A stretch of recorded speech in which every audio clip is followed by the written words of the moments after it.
Sir, una, dahil ito yung pinakamainit na usapin, ang impeachment, may we know bakit ho kayo sumulat kay Senate President Chis Escudero emphasizing the constitutional duty of Senate pagdating ho sa impeachment?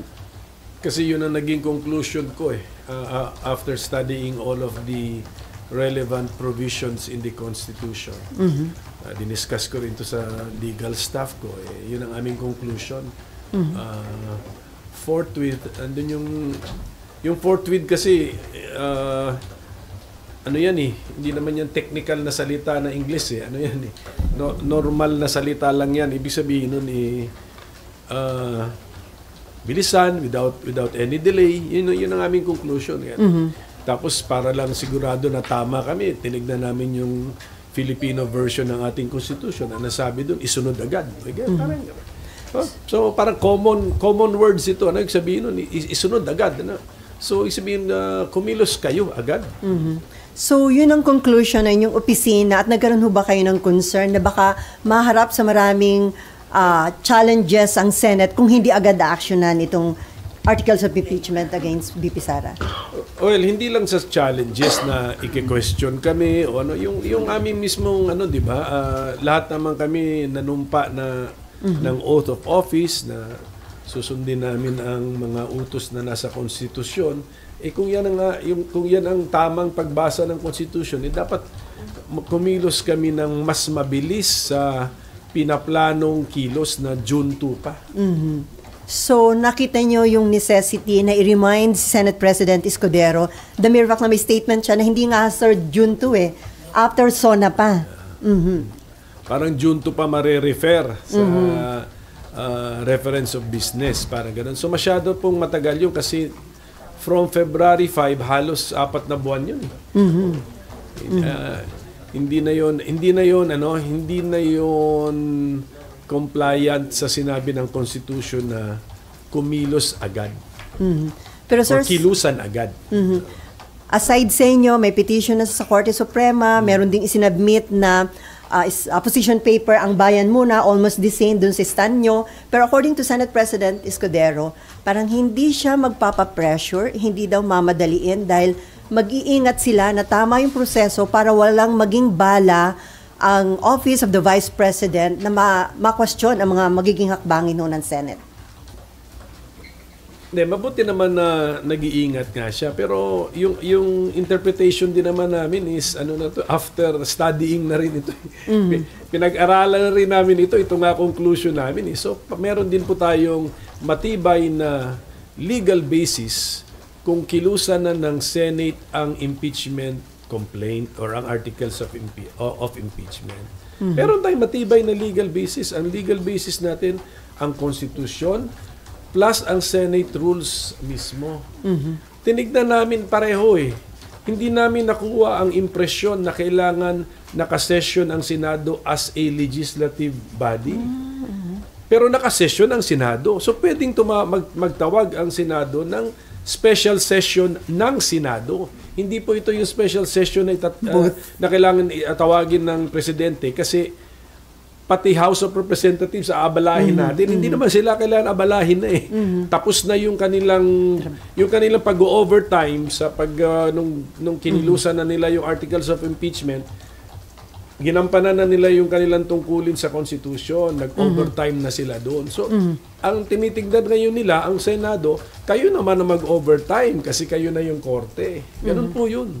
So, pwedeng mag-session ang Senate on its own? On its own, because there is no other way na makakomply tayo sa sinabi ng Constitution na kilusan agad, forthwith. Pero kailangan pa po ba yun na Malacanang magpatawag o initiative na yun mismo ng Senate leadership? Hindi na nga. Kasi kung, Senate leadership initiative na lang. Inisip ko na obligasyon ito ng Senado. Tapos sasabihin namin na hindi namin magampanan ang aming obligasyon kasi hawak ng isang tao yung bola. Kailangan siya magtawag ng special session. Hindi.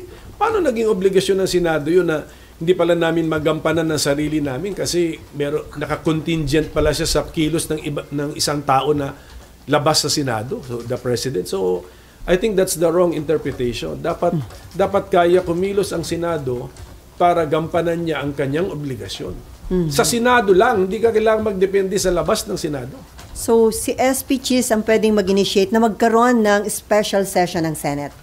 Correct, patawagin niya kami. Pero, siyempre gagawin niya ng Senate President kung may clamor din sa mga senador. So, dahan-dahan, si Senator Risa Ontiveros nag-message na sa akin, sang-ayon siya sa aking posisyon. May nag-interview sa akin kanina, binanggit daw na even si majority leader, pero wala akong personal knowledge doon. So dahan-dahan, nagiging 3 na kami. So pagdating na niya sa 10, sa 12, that should be sufficient pressure on the Senate President already. Kaya lang yun ang tanong, sir, dahil marami re-electionists, magkakampanya, busy sa campaign. Do you think dadami yung sasama sa inyo na mananawagan kay SP na magkaroon ng Senate session? Dapat siguro mayroon silang maramdaman na pressure sa taong bayan na ito ang tamang pagbasa sa Constitution. Hindi ito dahil sa gusto mong i-convict o gusto mong i-acquit, immaterial yun. Wag natin ipag-usapan yun. Pero yung tamang pagbasa lamang ng utos ng Constitution. Okay, RG, and then Mav, and then Amor. Sir, madalas sabihin, we've been discussing, and everybody has been discussing legalities all this time, ever since the impeachment first came out, and the rules. But there's a tendency to forget that impeachment is essentially a political exercise. So, let me ask, ano ba talaga ang mood dito sa Senado ng mga kasamahan ninyo pagdating sa impeachment? Kasi kung nasa mood sila for an impeachment, madali namang, there can be as many interpretations of the law as there are lawyers. So, pwede naman din nilang ginawa yun on the last day kung talagang gusto nila ng impeachment. So, what is the mood? Is there any appetite in the Senate for an impeachment? Ako kasi hindi ako nakatingin sa mood eh. Nakatingin ako sa obligation eh. How you understand the Constitution. And yun ang sinabi ng Constitution. Nagsenador ka pa. Yeah. Ayaw mo palang mag-judge sa impeachment. Yeah, but do you... Kasama na yun sa job description mo noong umpisa pa. Pag-file mo ng certificate of candidacy, dapat alam mo na yun. But that's just you, sir. Yung mga kasamahan mo ba, do they share your view? Hindi ko na yun, that's not my problem anymore. But that is what I believe should be the standard demanded by the people of senators. Ganun yun eh. Ganun yun eh. Tapos actually, although sinasabi natin na impeachment is a political process, pinag-isipan ko na rin actually sa dulo. At the end of the day, when you make your decision, then it is really political. Yes. Pero pagdating sa proceedings, sa forma niya, legal. It's like a court. Yeah, pero ang mga judges mo, puro politiko. Correct. At the end of the hindi day, rin sila lahat abogado. Correct. At the end of the day, you will look at your conscience. Pero yung mga procedure dito dapat sundin. Pag sinabi ng Constitution, forthwith, mag-trial na tayo. Dapat ganun. Sundin. Pero hindi ba, sir, correct me if I'm wrong, there is jurisprudence na kapag the rules of the legislature, the internal rules of the legislature, whether it's the Senate or the House, that's just a guide for you to exercise your powers because your power really is in the plenary and ultimately it's a numbers game. Hindi ba ganun yun? So kung babalik po tayo dun sa kung gusto na nakararami, edi may trial na tayo ngayon.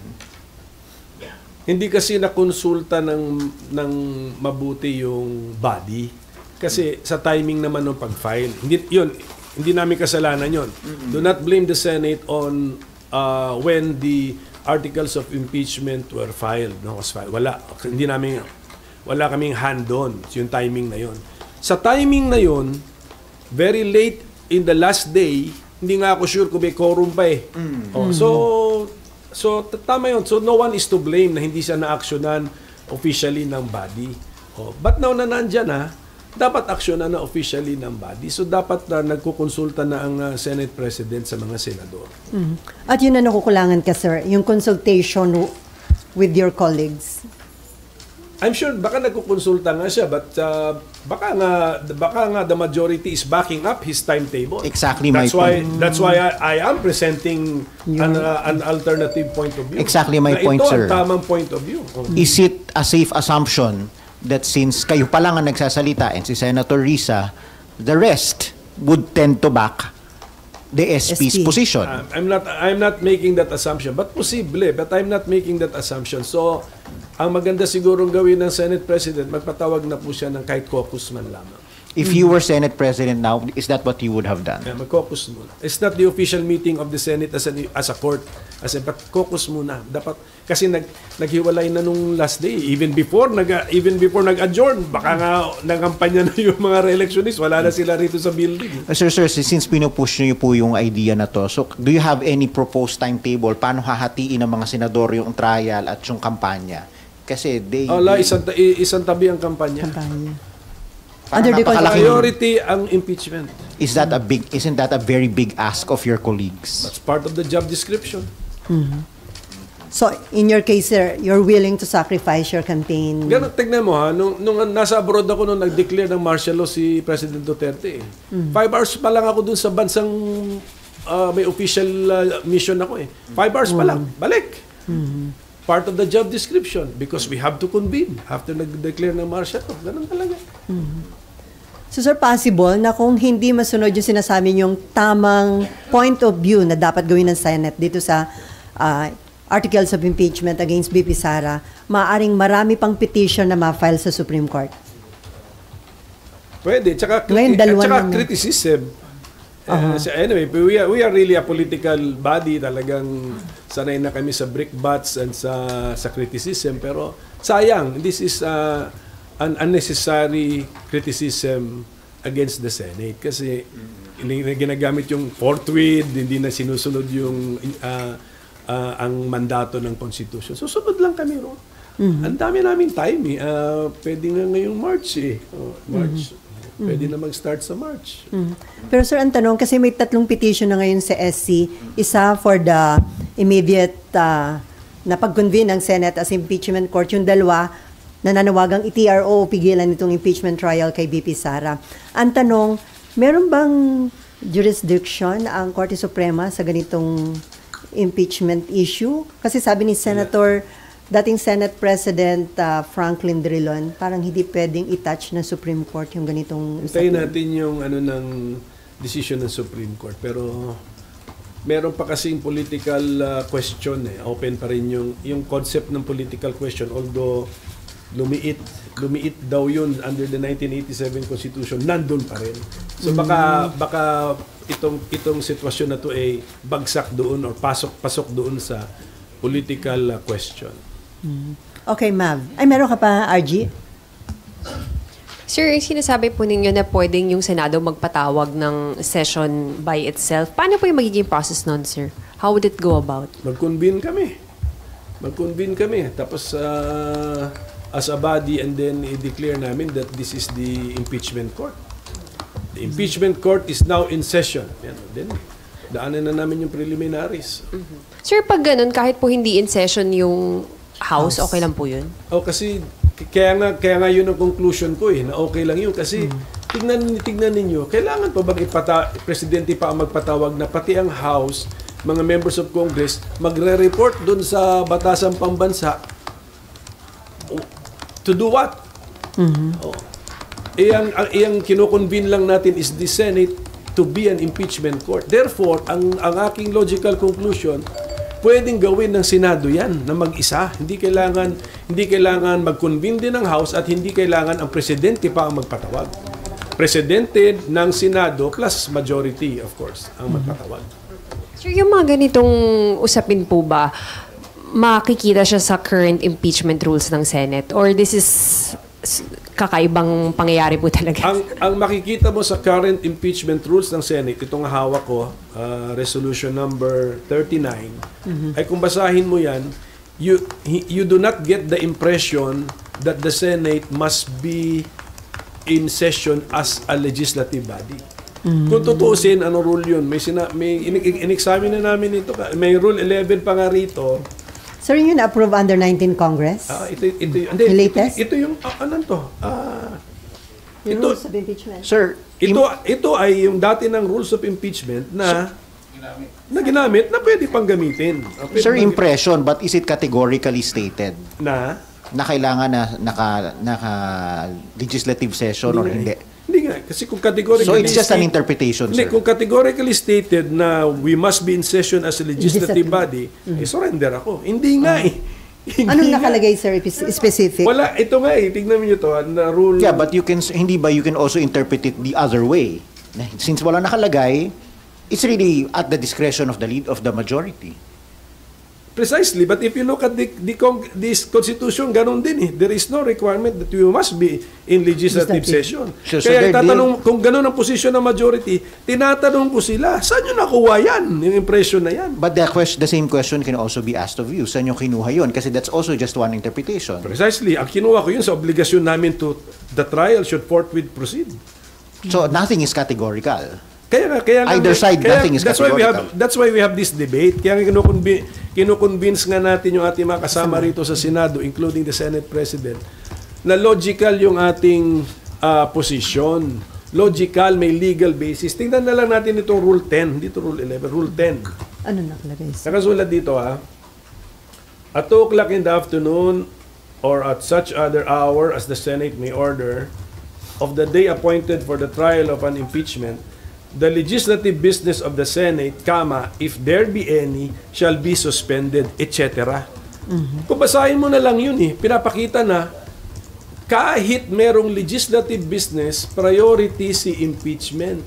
Kasi isuspend mo ang legislative business mo Itigil kung mo. meron. So, priority Kung talaga. meron. So, ibig sabihin nun, pwedeng wala.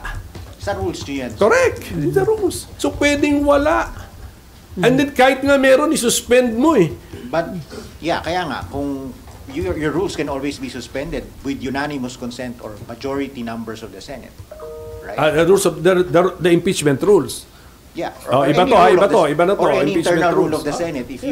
If the majority so decides, you can always suspend it, set it aside, even amend it. Amended, yeah. Pero, as long as hindi pa amended, ano sundin yan namin? yung existing. Yung mag-imagine kami na as if amended. Dito muna tayo sa wording of the existing, di ba? Kung how it is written, dito tayo. So all of this taken into consideration, ayaw nila gawin yan ng majority. So ibig sabihin, it stands to reason, ayaw nila ng impeachment. Hindi ko pa masabing ayaw ng majority. Kasi Yeah, but how else do you because- explain why they do not share your view? Baka yung attention nila nga nasa iba. That's where we're now focusing on this matter. So, and then so that the Senate President can focus every senator's attention on this matter, magpatawag na siya ng caucus. Sir, do you intend to talk to SP about that? Yeah. Kakusapin niyo sa SP? Sabi ko sa SP, sulatan ko pa siya. Sulatan niyo ulit? Sulatan ko ulit. Para siguradong in writing. Okay, ma'am. Follow Sir, up. isa lang po. Ng 11. Sige. Yes, Apo. ma'am. Sir, sabi lang po kasi ni SP na baka better na wag muna tayo mag-start kasi ang dami pang question sa SC. Baka mamaya raw po, nagsimula na kayo and then ma-invalidate yung mga gagawin ninyo dahil magdesisyon on the contrary yung SC sa mga petitions po. Masyado nang maingat yun. That's too cautious an approach. Maganda rin may cautious siya pero not too cautious na pagbasa mo ng Constitution and trial in the Senate shall forthwith proceed. Yan sabi. Yun ang sabi. So, you do not be too cautious na hindi mo sabihin, huwag na ingat tayo rito kasi baka ma-question tayo, huwag muna tayo mag-trial. Huwag muna sa July na natin i-trial. Sirang-sira ang meaning ng forthwith